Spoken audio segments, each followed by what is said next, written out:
Dowhill. इस जगह के बारे में आपने काफ़ी कुछ सुना होगा, आई एम श्योर।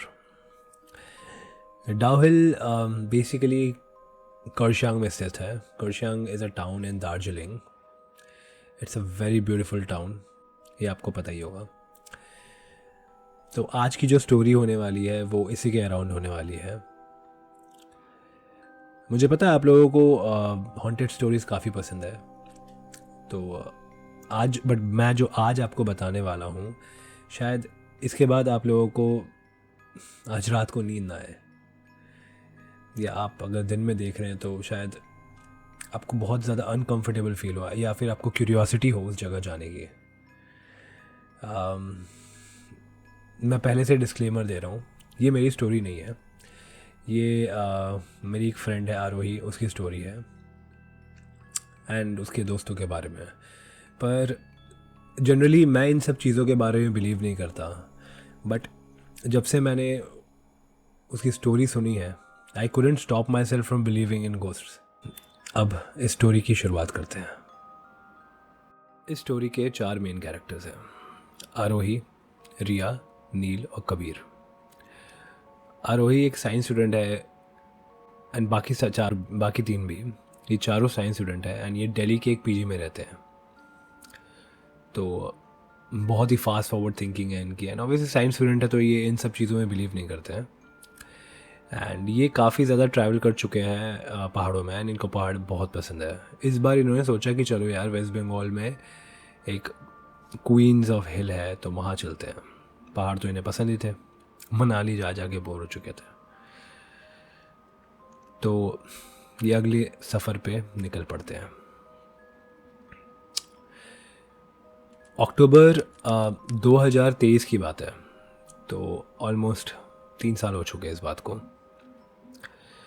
अक्टूबर 2023 में इन्होंने डिसाइड किया कि हम दार्जिलिंग चलते हैं। इसी बहाने हम एक नया हॉन्टेड लोकेशन एक्सप्लोर करेंगे, एक ऐसा हॉन्टेड लोकेशन जो वर्ल्ड में one of the most haunted locations में एक है, डाउहिल।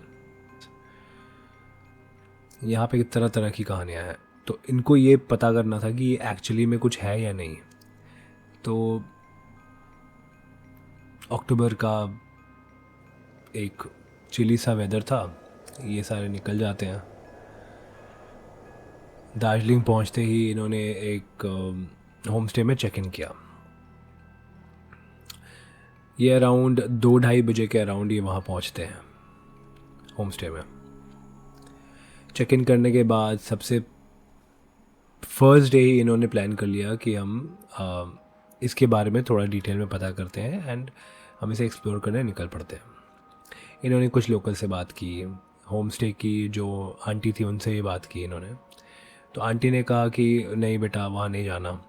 जो जनरली कहते हैं, ये फोक टेल्स हैं, राइट। काफ़ी लोग कहते हैं, बड़े बूढ़े, कि ऐसे लोकेशंस में नहीं जाना चाहिए, बट इन्हें तो एक्सप्लोर करना था। इन्होंने चौक पे जाकर काफ़ी सारे कैब ड्राइवर से पता करने की कोशिश की कि कोई अगर वहाँ जाना चाहे, बट काफ़ी लेट हो चुका था। जनरली वहाँ 5 बजे के बाद कोई नहीं जाता। वहाँ एक फेमस स्कूल भी है, विक्टोरिया बॉयज़ स्कूल, एंड वहाँ पे भी परमिशन नहीं है 5 बजे के बाद, 6-7 बजे के अराउंड बाद जाने का। जनरली जो भी मिसहैप्स आज तक हुए हैं वहाँ पे, वो 10 बजे के बाद हुए हैं। तो इन्होंने क्या किया, अब इनको कोई भी ड्राइवर लेके नहीं जाना चाह रहा था उस जगह, जिस जगह ऑब्वियसली वो वहीं के लोग हैं, तो वो कभी नहीं चाहेंगे कि बाहर के लोग आके कुछ भी गलत एक्सपीरियंस करें। एंड कई लोगों ने एग्री किया, बट बहुत ज़्यादा पैसे मांग रहे थे, तो इनको वो वायबल नहीं लगा, फीजिबल नहीं लगा। तो इन्होंने क्या किया, इन्होंने खुद से एक कैब बुक की, खुद से एक व्हीकल इन्होंने रेंट पे लिया। एंड नील ने बोला कि he'll drive to that particular place. इतना करते करते ऑलरेडी शाम ढल चुकी थी। मैंने आपको स्टार्टिंग में बताया था, ये वहाँ 2 बजे पहुँचे थे, तो शाम ऑलरेडी ढल चुकी थी, 6-6:30 बज चुके थे। आरोही और उसके सारे दोस्त निकल पड़े 6 साढ़े 6 बजे के अराउंड। पर उन्हें क्या पता था कि ये उनके लाइफ का सबसे मतलब ख़तरनाक एक्सपीरियंस होने वाला है। वो आज तक जो इतने सालों में उन्होंने फेस नहीं किया, वो अब वो फेस करने वाले हैं। उनको पता लगने वाला है कि क्या हकीकत है और क्या एक फेक इंसिडेंट है। उस मेन लोकेशन में पहुंचने से पहले बेसिकली जो मेन लोकेशन है that is Victoria boy school, and उसके ठीक ऑपोजिट में उसके पास ही बिल्कुल एक चर्च है, जो कि एक चैपल है, जो कि बिल्कुल ही अबैंडन्ड मतलब स्थिति में है। वहाँ पे लोगों का बेसिकली आना जाना बहुत कम है या प्रॉबली नहीं है। तो उस पर्टिकुलर लोकेशन से उन्होंने अपनी कार को 100 मीटर पीछे पार्क किया था, क्योंकि वो वहाँ से चलकर जाना चाहते थे, वो एक्सपीरियंस करना चाहते थे, वो देखना चाहते थे कि है एक्चुअली है क्या वहाँ उस डेंस फॉरेस्ट में। एंड काफ़ी अंधेरा हो चुका था ऑलरेडी, वो ऑलमोस्ट 7-8 बज चुके थे। तो हंसी मजाक करते हुए उन्होंने डिसाइड किया कि अब चलते हैं। उन्होंने कार पार्क की। कबीर ने घोस्ट को मॉक करना स्टार्ट किया हंसते हुए, हाँ जी घोस्ट जी कहाँ पे है आप। उन्हें ये नहीं पता था कि आगे क्या होने वाला है उनके साथ। रिया को कहीं ना कहीं अंदर ही अंदर बहुत ही ज़्यादा डर लग रहा था इस सिनेरियो में, बिकॉज बहुत ही ज़्यादा कोहरा था एंड ठंड का टाइम था। ठंड मतलब ऑलमोस्ट ठंड की शुरुआत थी, अगस्त के बिल्कुल बाद बारिश का मौसम, ठंड की शुरुआत, वैसा कोहरा सा एंड डेंस फॉरेस्ट, क्योंकि पाइन ट्रीज़ है काफ़ी सारे वहाँ पे, and it is known for it is that is the reason it is very beautiful, it is known for that. It is a very dense forest and a very narrow lane. In fact उस road का नाम भी है death road. Can you imagine. उन्होंने literally वहाँ पे spirits को mock करना स्टार्ट किया, जो कि बहुत ही गलत बात है। उन्हें शायद ये नहीं पता था कि ये उनकी टेरिटरी है एंड यहाँ पे कुछ भी नहीं कर सकते हम।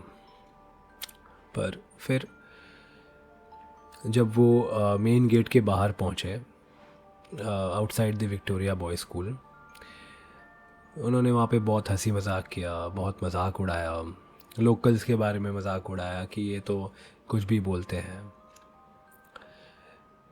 फिर हंसते हंसते सडनली रिया ने 1 मिनट का पॉज लिया। उसने कहा किसी ने मेरा नाम बुलाया। मतलब रिया ने कहा कि उसका नाम किसी ने बुलाया उसके कानों में। सब ने दोबारा उसका मजाक बना दिया, क्योंकि सबको लगने लगा कि यार कुछ भी। पर फिर आरोही को भी कुछ अजीब सा महसूस होने लगा, जैसे बिल्कुल ही साइलेंस हो गया है फॉरेस्ट। ऑब्वियसली फॉरेस्ट है, रात का टाइम हो चुका है, ऑलरेडी 9 बज चुके थे तब तक। तो फिर उन्होंने प्लान किया कि चलो अब निकल चलते हैं।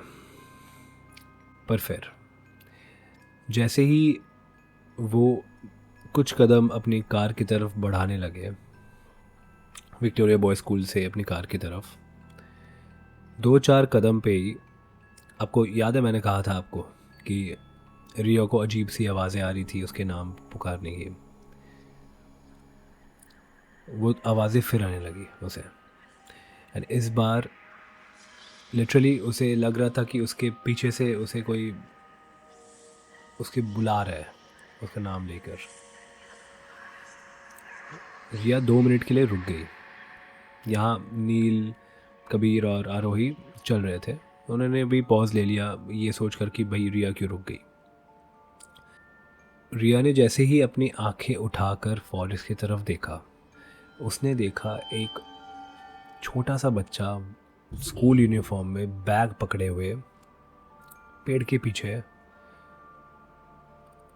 खड़ा है। सब कुछ ठीक था जब तक उसने नोटिस किया कि उस बच्चे का सर नहीं था। तो जैसे ही उसने ये चीज़ देखा, मतलब वो लिटरली दंग रह गई कि एक ऐसा कैसे हो सकता है। बिल्कुल धुंध सी थी वहाँ। तो उसने इमेजिन किया कि शायद कुछ गलत हो रहा है, मतलब शायद उसने कुछ गलत देखा। तो लिटरली कुछ नहीं बोला उसने, वो सब उसने सबको कहा कि चलो यार चलो चलते हैं यहाँ से, यहाँ नहीं रुकना। हड़बड़ा के जब वो आगे बढ़ने लगे तो अचानक से नील ने कहा कि भागो।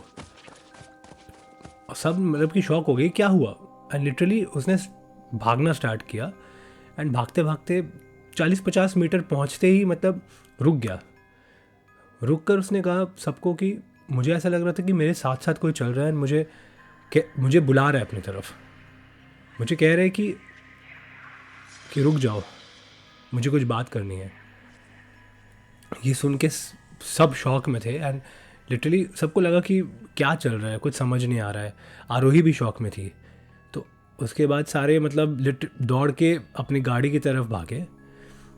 गाड़ी में बैठते साथ जब गाड़ी का उन्होंने हेडलाइट्स को ऑन किया, आरोही ने कहा कि एक लेडी ग्रे गाउन में खड़ी है and she is looking directly at us and she was in shock कि ये क्या चल रहा है। जैसे तैसे करके वो वहाँ से निकल गए। माइंड यू वो ऑलरेडी रात का टाइम था and they were right in the middle of the forest. वो एक डेथ रोड में थे, जिसे डेथ रोड कहा जाता है। मतलब कैन यू इमेजिन। उसके बाद फिर वो जैसे तैसे करके अपने होम स्टे पहुँचते साथ जब उन्होंने इस चीज़ को, इस बारे में अपने होम स्टे वाली आंटी से डिस्कस किया, वो भी शॉक में थी कि एक तो पहले उन्होंने बहुत गुस्सा किया इन पे कि हाँ भाई आप लोग बाहर से आते हो तो आप लोग ये हरकतें क्यों करते हो। जब लोकल से आपको मना कर दिया जाने के लिए तो आप क्या सोच कर आपने गाड़ी रेंट पर लेकर आप गए वहाँ। एंड वो भी इतनी रात को जब वहाँ कोई नहीं जाता, इन किसी को अलाउड भी नहीं जाना। पहले तो कुछ भी हो सकता था, मतलब एक कोई क्राइम हो सकता था आपके साथ। ये तो आपने जो फेस किया इट वाज ऑब्वियस, उन्होंने कहा। एंड फिर उन्होंने ये भी कहा कि आप लोग शायद बहुत लकी थे, शायद आपने टाइम से वहाँ से टाइम से आगे वापस, नहीं तो वहाँ से लोग वापस नहीं लौटते। वो स्पिरिट्स हेल्यूसिनेट करके आपको फॉरेस्ट के बीच में लेकर जाती है and then they hallucinate you to kill yourself. मतलब आप खुद सुसाइड कर लेते हैं उस फॉरेस्ट के अंदर। That is how they hallucinate people. तो आप बहुत लकी थे कि आप वहाँ से ठीक टाइम से निकल गए। ये सुनते ही मुझे लिटरली गूज बम्स, अभी भी मुझे गूज बम्स आ रहे हैं, सुनते ही मेरे गूज बम्स आ गए थे मुझे। बट फिर सब कुछ नॉर्मल हो गया, सारे वापस आ गए दिल्ली। पर कुछ टाइम बाद मुझे आरोही का कॉल आता है, अराउंड 1-1.5 हफ्ते बाद। कॉल पे वो बहुत ज़्यादा डरी हुई सी, सहमी हुई सी साउंड कर रही थी। तो मैंने पूछ लिया कि क्या हुआ, इज़ एवरीथिंग ओके। उसने कहा शायद वो वापस आ गया है, बस इतना। एंड फिर उसने कॉल हैंग कर दिया। This is what I felt I should share with everyone. They need to know the reality of Dow Hill, कि आपको कहीं भी मुंह उठा के नहीं जाना चाहिए। इट इज़ वेरी ऑब्वियस, जब लोग वहाँ पे कहते हैं कि कुछ गलत है तो मतलब कुछ गलत है, समझ जाओ। आई होप आप सबको ये स्टोरी काफ़ी अच्छी लगी हो।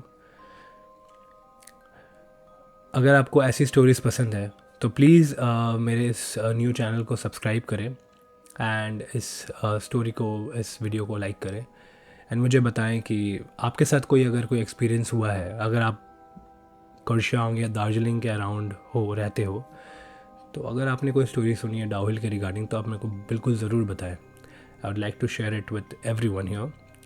एंड कोई भी अगर किसी भी टाइप की स्टोरीज़ आपके पास है, हॉरर स्टोरीज़ या फिर जो आपने फेस किया हो, जो या फिर आपके किसी नोन ने फेस किया हो, तो आप मुझे ज़रूर बताएं, ज़रूर शेयर करें।